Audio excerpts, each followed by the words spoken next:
그분은 다음번에 왔을 때 아이 계속 안 좋다고 하시면서 엑스레이 비용을 빨리 다시 물어내라고 저희 멱살을 잡으시고 막 그래서 경찰을 불렀던 적이 있어요.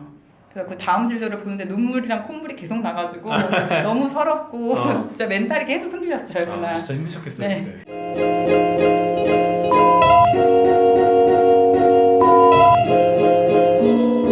덕이루.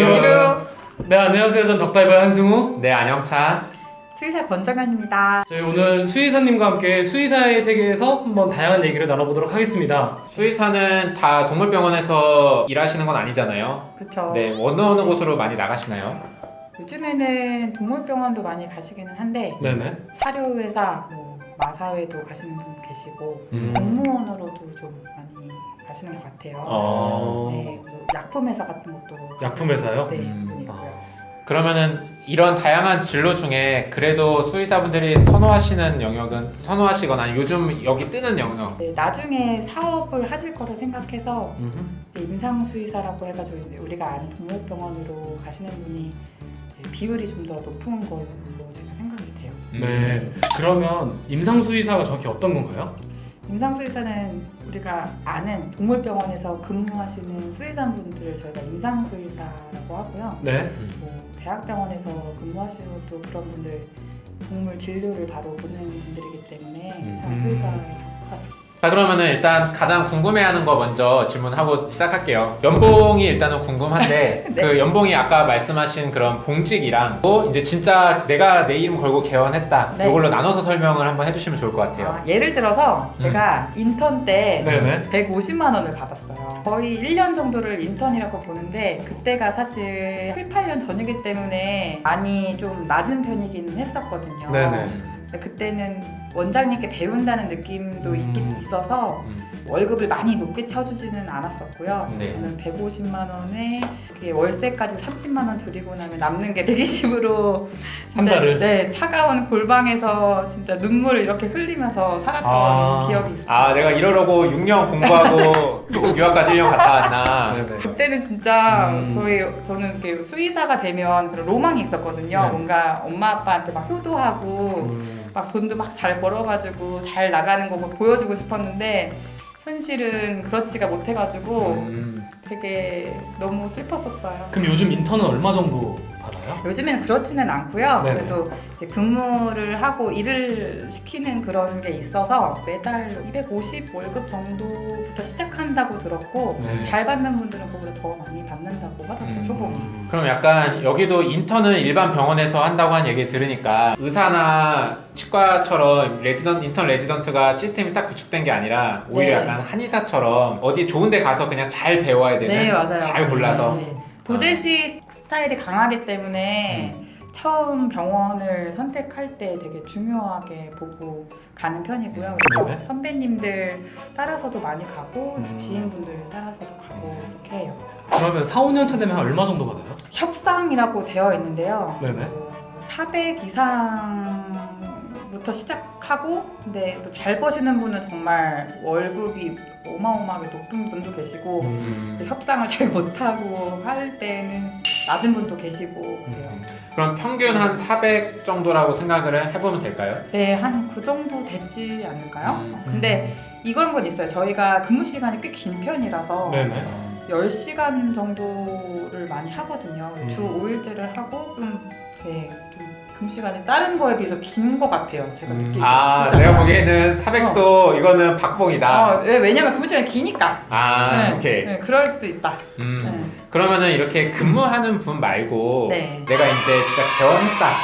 그러면은 보통 어느 정도 번다고 생각을 해야 되나요? 그거는 근데 능력에 따라서 너무 달라서요. 정말 뭐 안 되면은 왜 똑같은 치킨집도 잘 되는 데는 되게 잘 되고 맞아요. 되게 안 되는 데 엄청 안 되듯이 똑같아서 요즘에는 또 동물병원도 많아졌기 때문에 경쟁이 치열하다고 생각이 들거든요. 네. 그래서 조심은 해야 되는 것 같아요. 그 페이닥터를 봉직의라고 네, 표현을 하는 페이닥을. 거죠? 네, 그렇죠. 그러면은 만약에 내가 개원을 안 하면 네. 계속 그 봉직이로서만 계속 있을 수도 있나요? 그냥 따박따박 나는 월급 받으면서 지내고 싶다. 그런 거 참 좋은데 네. 정말 어려울 수가 있겠죠. 왜냐면 원장님이 계속 같이 가야 되는데 내가 물갈이가 될 수 있는 사람이 되는 거니까. 왜냐하면 전연차 분들은 사실 월급이 조금 저보다 적을 수가 있잖아요. 그러니까 그런 두려움을 가지고 계속 살아갈 수는 있겠죠. 붙어 있을 수는 있지만 두렵겠죠. 내가 물갈이가 될까봐. 그러면 어떤 분들이 좀 수의사의 적성에 좀 맞다고 보시나요? 우선 동물을 근데 또 엄청 좋아해서 마음이 여리시면 또 안 될 것 같아요. 뭐 왜냐하면 이렇게 칼로 쑤시고 이래야 되니까.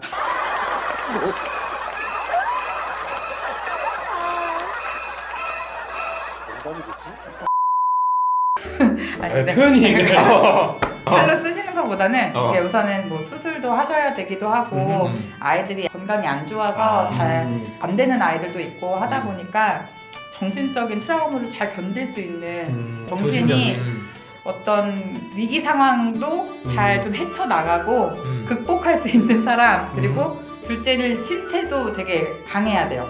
왜냐하면 강아지들이 막 가만히 딱 여기 주사 맞춰주세요 하는 애들 없거든요.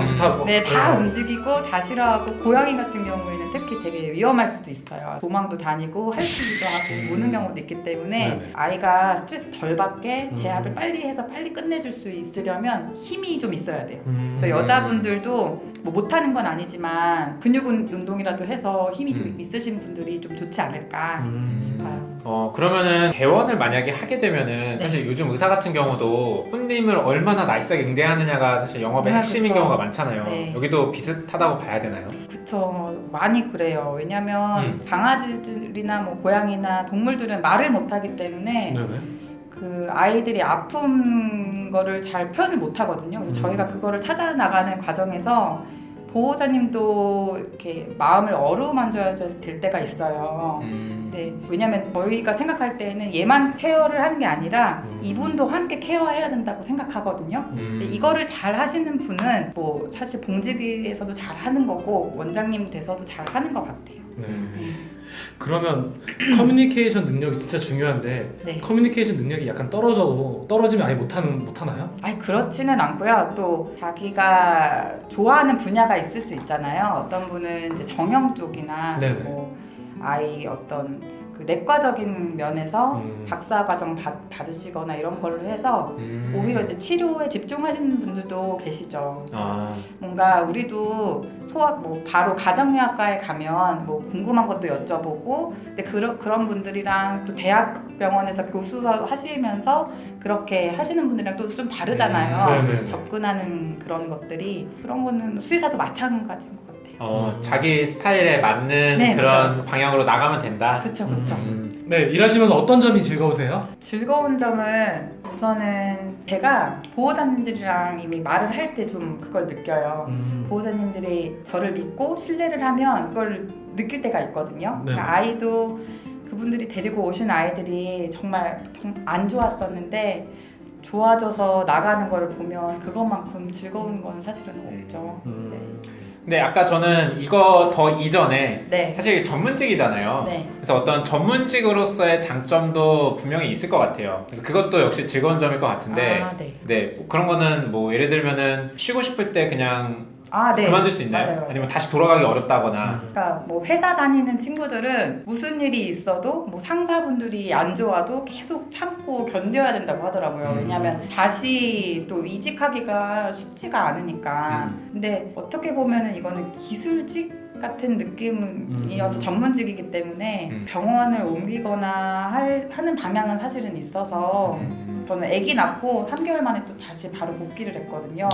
근데 다른 분들은 쉬어야 될 수도 있잖아요. 저는 일을 차라리 좀 줄여가지고 일을 계속 할 수가 있었어요. 이런 거는 좀 유동적으로 할 수 있는 거는 전문직의 장점이 아닐까 싶어요. 그럼 일하시면서 혹시 어떤 점이 좀 힘드세요? 힘들 때요? 운적도 사실 되게 많고 고객 때문에? 전연차 때는 진짜 많이 울었었던 것 같아요. 처음에는 멱살 잡힌 경우도 있었고, 할아버지 손님이신데 아이가 아파가지고 혈변을 보는 것 때문에 오셨는데 검사를 많이 원하시지를 않으셨어요. 당연히 이제 비용이 들고 이제 나이가 많으시니까 잘못 먹은 것 같으니까 확인을 해달라고 하셔서 엑스레이를 찍고 여기에서는 별다른 게 없으니 다른 거를 좀 해봐야 된다고 말씀드렸는데 이제 그냥 약만 지어달라고 하셨어요. 근데 어쩔 수 없이 뭐 이렇게 사정이 있으시니까 이렇게 지어드렸는데 그분은 다음번에 왔을 때 아이 계속 안 좋다고 하시면서 엑스레이 비용을 빨리 다시 물어내라고 저희 멱살을 잡으시고 막 그래서 경찰을 불렀던 적이 있어요. 그래서 그 다음 진료를 보는데 눈물이랑 콧물이 계속 나가지고 너무 서럽고 진짜 멘탈이 계속 흔들렸어요 그날. 진짜 힘드셨겠어요. 네. 근데. 그러니까 제가 아이를 잘못되게 하고 싶어서 잘못되게 하는 것도 아니고 검사를 권하고 뭔가를 치료를 들어가는데 검사에 대해서 걱정을 많이 하시고 과잉 진료라고도 생각하시는 분들이 있거든요. 그러니까 이 아이들이 어디가 자기가 안 좋다고 말을 안 해줘요. 그리고 구토를 한다고 하고 와도 막 되게 원인이 여러 가지가 있으니까 저희 입장에서는 검사를 해야 배제를 시켜나가면서 이렇게 질병을 찾을 수가 있는데 그렇게 검사를 하려면 비용이 또 드니까 보호자님들은 과잉 진료가 아닐까라는 생각을 가지고 계셔서 그거 가지고 컴플레인을 하시거나 선을 긋고 막 왜 이렇게 돈이 나올 것 같냐고 막 하시면 저는 그냥 마음의 상처를 좀 받죠. 그럼 이제 또 수의사 쪽에 관심 있는 친구분들에게 네.